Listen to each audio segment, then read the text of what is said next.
What's going on, guys? Today, I'm going to actually go over OBS.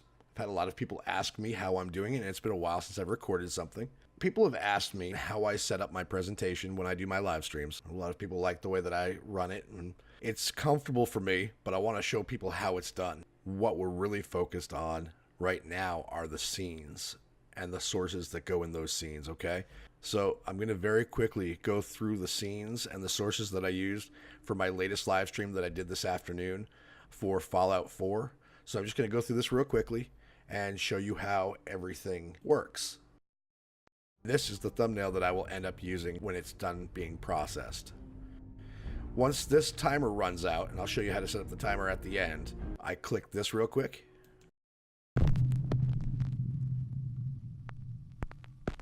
And then I go right into the game, which I have set up currently right now. This is when I unmute my microphone, I greet everybody in the live stream, and we get going, okay? So the reason why I do a countdown screen is because a lot of the streams that I do are story-based, and I want to give people enough time to get in, see the notification, and I'm also at the same time marketing that I'm live. And the reason why I'm marketing that I'm live at the time that I'm live is because you're more likely to get people in if you are currently live, rather than saying, hey, I'm live in a half an hour, I'm live in 3 hours, or I'm live tonight. So this is a really good strategy that I use to let people know I'm going live, I'm there now. If you got the time, come on in and say hi, okay? So getting back to it, we've got scenes, we've got sources, we've got the mixer, we've got scene transitions, and that's really what we're going to focus on today. Okay, so right from the top, the countdown screen. If you want to do the countdown screen, that's great. A lot of people don't like to do it. Some people prefer to do it. If you're going to do a countdown screen, I would not do anything more than 10 minutes at the very maximum, especially if you have a lot of subscribers that flood in off the notifications. You don't want people sitting there for 10 minutes. They're probably not going to sit there for 10 minutes. So in order to set that up, I have different sources. I'm going to start a promotion for Tales from the Borderland. To add a source or a scene, just hit the plus button at the bottom here. And now we're going to go down to image for our thumbnail. I just find the thumbnail that I have and I plug it in there. Okay? And it works just like Photoshop. If it's at the top, it's going to be at the top of the layer. So if I do this under the display capture, which is, the display capture is actually the screen that you're looking at here. And I can also make it go on and off, okay? I can hide it and I can unhide it. So all I have to do is click the eye right here and it pops up, okay? The next step is if I want to add music. I like to add music. In this case, I took some audio. I found the Fallout theme song and added it. And what I did was I added a media source.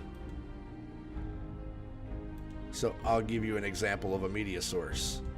In order to add music, you have to go in and you want to choose media source. You're going to be choosing media source a lot depending on what you want to do. Now, once you do that, you can go in to browse. Go up to wherever you have your music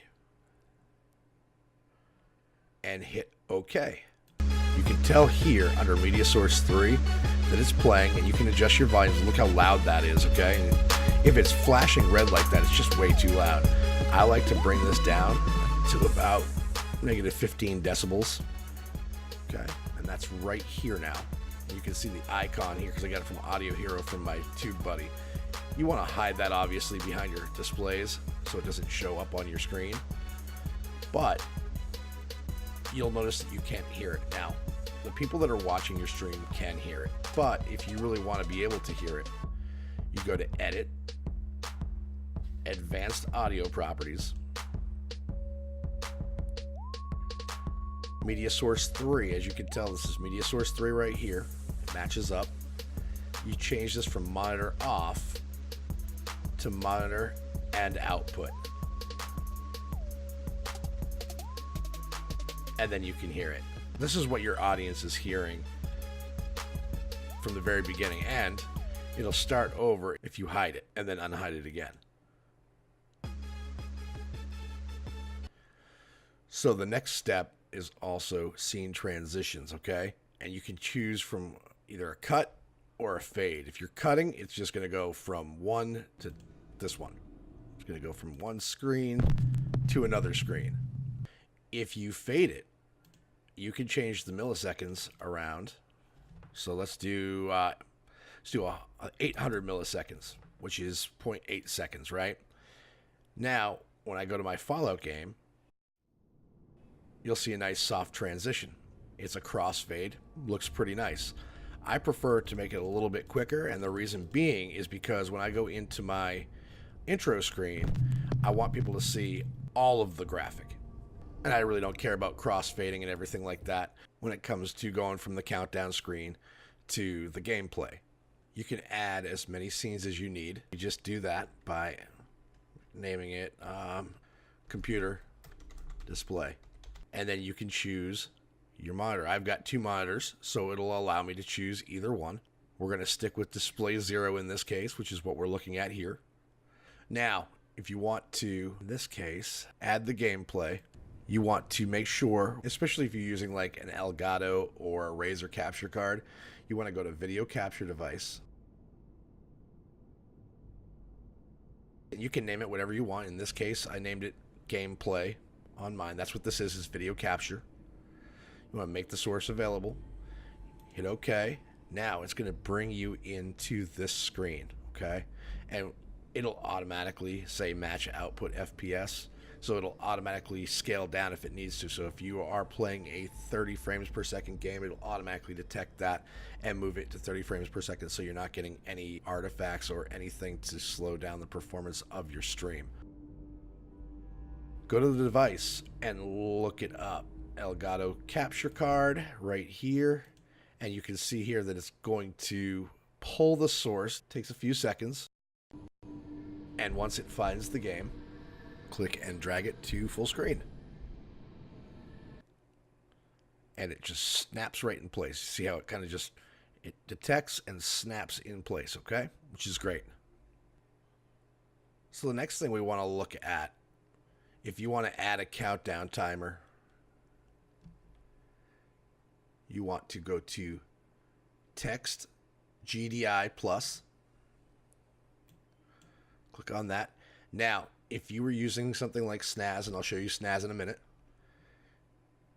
you want to read from file. And then once you hit that read from file, you'll notice that this browse bar shows up. Now, in my case, I just want to type in Snaz, and I already have that set up. Go into my file, and I want to go to text files. I want to go to chrono down. And I can change my font, and I can change my color and everything like that. We'll just leave it like this for now. And then, of course, you can go ahead and make it as large or as little as you want. What Snaz allows you to do is create a countdown timer if you want to have a countdown prior to your stream. Now, I'll just give you an example here. I did 10 seconds. Let's change it to 5.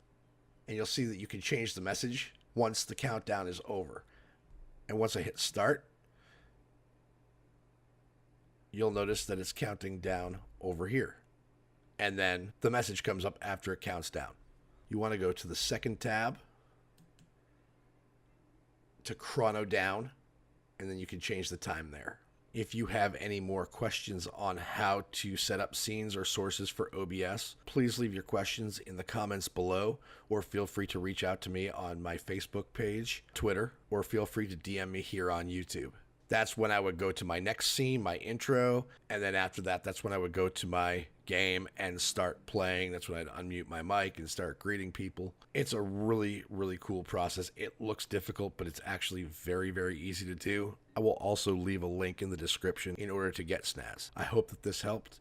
If you found this helpful, please give it a like and subscribe to our channel for more videos like this on the way.